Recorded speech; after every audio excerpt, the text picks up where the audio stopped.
So here is an update on the Viofo A229 Pro. As you can see here, this is from my original full review, and you can see when we go into do the tunnel test, it takes about 5 seconds for the actual dash camera to adjust to various lighting conditions in high dynamic range.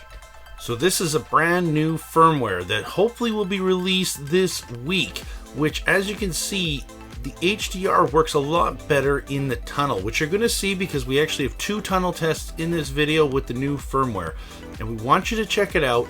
Tell us what you think. I think there were some significant improvements in how it works in the tunnel test. Enjoy.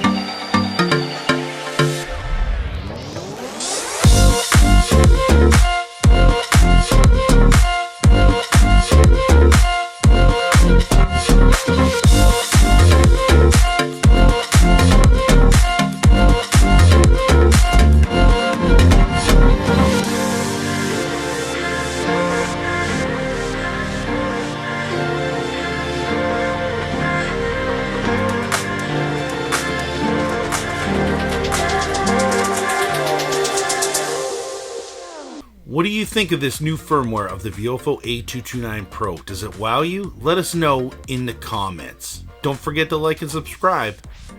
Cheers.